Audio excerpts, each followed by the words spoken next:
Europe से भारत तक का समुद्री रास्ता ये इतिहास का वो पन्ना है जिसने सिर्फ नक्शे नहीं बल्कि पूरी दुनिया की तकदीर बदल दी। ये सिर्फ एक समुद्री यात्रा की कहानी नहीं है, बल्कि ये कहानी है वैश्विक व्यापार, ताकत और संस्कृति के एक बिल्कुल नए दौर के शुरू होने की। चलिए आज इसी ऐतिहासिक घटना की तहों में उतरते हैं। तो आज की हमारी चर्चा का रोड मैप कुछ ऐसा है। सबसे पहले हम जानेंगे कि आखिर यूरोप भारत पहुंचना ही क्यों चाहता था। फिर हम देखेंगे कि वो कौन सी वजहें और नई तकनीकें थीं जिन्होंने इस मुश्किल सफ़र को मुमकिन बनाया। इसके बाद वास्को द गामा की उस मशहूर यात्रा पर बात करेंगे और समझेंगे कि कैसे व्यापार का एक नया दौर शुरू हुआ और आखिर में इस खोज की क्या विरासत रही।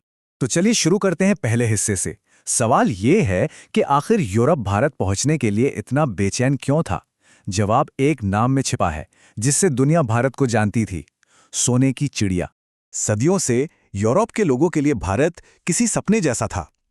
सोने की चिड़िया ये सिर्फ एक कहावत नहीं थी, ये एक ऐसी जमीन की तस्वीर थी जहां बेहिसाब दौलत थी, एक्सोटिक मसाले थे, बेशकीमती रेशम था और ज्ञान का भंडार था। ये सिर्फ एक ट्रेड सेंटर नहीं बल्कि एक ऐसा सपना था जिसे हर यूरोपियन ताकत पूरा करना चाहती थी। अब देखिए, उस जमाने में यूरोप एक बहुत बड़ी आर्थिक मुश्किल से गुजर रहा था। भारत पहुंचने का जो जमीनी रास्ता था वो न सिर्फ लंबा और खतरनाक था, बल्कि उस पर अरब और तुर्क व्यापारियों का पूरा कंट्रोल था। ये बिचौलिए मसालों और दूसरे सामानों की कीमत इतनी ज्यादा बढ़ा देते थे कि यूरोप पहुंचते पहुंचते वो चीजें सोने के भाव बिकती थीं। तो एक सीधा समुद्री रास्ता खोजना सिर्फ एक एडवेंचर नहीं बल्कि एक आर्थिक जरूरत बन गया था। तो सवाल उठता है कि ये सब हुआ कैसे। मतलब वो कौन सी प्रेरणाएं और तकनीकी खोजें थीं जिन्होंने यूरोप को अनजान समुंदरों में उतरने का हौसला दे दिया। ये सब हो रहा था इतिहास के एक बहुत ही दिलचस्प दौर में, जिसे हम एज ऑफ डिस्कवरी या खोज का युग कहते हैं। ये वो वक्त था जब यूरोप के देश पूरी दुनिया में नए व्यापार के रास्ते खोजने, नए पार्टनर ढूंढने और अपनी ताकत बढ़ाने के लिए एक दूसरे से होड़ कर रहे थे। सबसे बड़ी वजह तो जाहिर है पैसा था। अगर बिचौलियों को रास्ते से हटा दिया जाए और भारत से सीधा व्यापार किया जाए तो मुनाफा कई कई गुना बढ़ सकता था। यह एक ऐसा खजाना था जिसे कोई भी यूरोपीय देश अपने हाथ से जाने नहीं देना चाहता था। लेकिन बात सिर्फ पैसे तक ही सीमित नहीं थी, इसके पीछे एक मजबूत धार्मिक मकसद भी था। यूरोपीय शक्तियों में ईसाई धर्म को दुनिया के नए कोनों तक फैलाने का गहरा जुनून था। ये यात्राएं उनके लिए उस मिशन को पूरा करने का एक बेहतरीन मौका था। और फिर तीसरा एंगल था पॉलिटिक्स का। पुर्तगाल और स्पेन जैसे देश ये सब वर्ल्ड पावर बनने की रेस में थे। नए समुद्री रास्तों पर कब्जा करने का मतलब था इस रेस में आगे निकल जाना। ये एक तरह का ग्लोबल चेस का खेल था जिसमें भारत सबसे बड़ा इनाम था। लेकिन देखिए, इरादे कितने भी बुलंद हों, बिना सही औजारों के वो पूरे नहीं होते। इन बड़े बड़े प्लान्स को हकीकत में बदलने के लिए टेक्नोलॉजी का बहुत बड़ा हाथ था। कार्वल जैसे नए मजबूत जहाज बनाए गए जो लंबे और तूफानी समुद्री सफर को झेल सकते थे।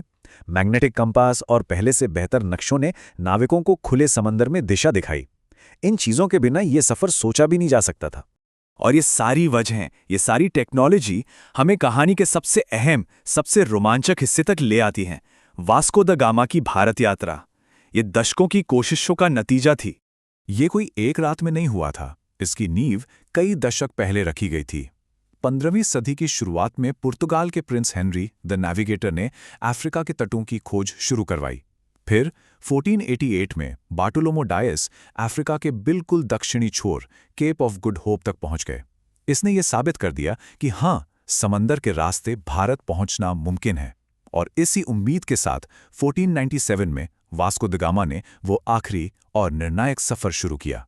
जरा एक पल के लिए सोचिए, दशकों की मेहनत, अनगिनत तूफान, अनजान बीमारियां और मौत का डर। हर किसी के दिमाग में एक ही सवाल घूम रहा था, क्या इस बार वो कामयाब होंगे? क्या वो आखिरकार उस सोने की चिड़िया तक पहुंच पाएंगे? और जवाब मिला साल 1498 में। एक साल से भी ज्यादा के सफर के बाद वास्को दा गामा का जहाज़ों का बेड़ा हिंद महासागर पार करके भारत के कालीकट बंदरगाह, जिसे आज हम कोझिकोड कहते हैं, पर पहुंच गया। एक सपना हकीकत बन चुका था। ये मोमेंट इतिहास बदलने वाला था। पहली बार यूरोप और भारत के बीच एक डायरेक्ट समुद्री लिंक बन चुका था। वहां के स्थानीय राजा जमोरिन ने शुरू में उनका स्वागत भी किया। अब यूरोप के देश बिना किसी बिचौलिए के सीधे भारत से व्यापार कर सकते थे। यहीं से दुनिया के व्यापार का एक नया चैप्टर शुरू हुआ। तो एक रास्ता मिल गया, पर इस एक यात्रा का असर क्या हुआ? कैसे इसने दुनिया के व्यापार को हमेशा के लिए बदल दिया? चलिए अब इसके नतीजों पर नजर डालते हैं। इस एक खोज ने ट्रेड का पूरा समीकरण ही पलट कर रख दिया। पहले जहां जमीन और समंदर दोनों रास्तों से व्यापार होता था, अब एक सीधा समुद्री रास्ता था। जहां पहले अरब और तुर्क बिचौलिए थे, वो अब खेल से बाहर हो गए। नतीजा, यूरोप के लिए सामान की लागत जमीन पर आ गई। और सबसे बड़ी बात यह हुई कि व्यापार का कंट्रोल धीरे धीरे पूरब से फिसलकर यूरोप के हाथों में जाने लगा। पुर्तगाल की इस कामयाबी ने, समझिए, यूरोप में एक आग सी लगा दी। एक होड़ शुरू हो गई। पुर्तगाल ने फौरन भारत में अपने ट्रेडिंग पोस्ट बनाने शुरू कर दिए। ये देखकर स्पेन, इंग्लैंड, फ्रांस और डच भी इस रेस में कूद पड़े।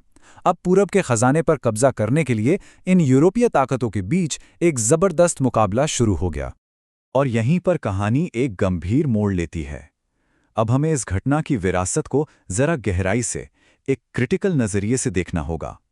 इस खोज का असली मतलब क्या था? तो सबसे पहला और सबसे जरूरी सवाल, क्या इसे वाकई एक खोज कहना ठीक है? खोज शब्द से ऐसा लगता है जैसे भारत कोई गुम हुई चीज थी। लेकिन सच तो यह है कि भारत हजारों सालों से एक जीती जागती, विकसित और अमीर सभ्यता थी। ये रास्ता यूरोप के लिए नया था, भारत के लिए नहीं। भारत तो हमेशा से यही था। इस यात्रा का जो सबसे दूरगामी और सच कहें तो विनाशकारी असर हुआ, वो था दुनिया में पावर डायनामिक्स का बदलना।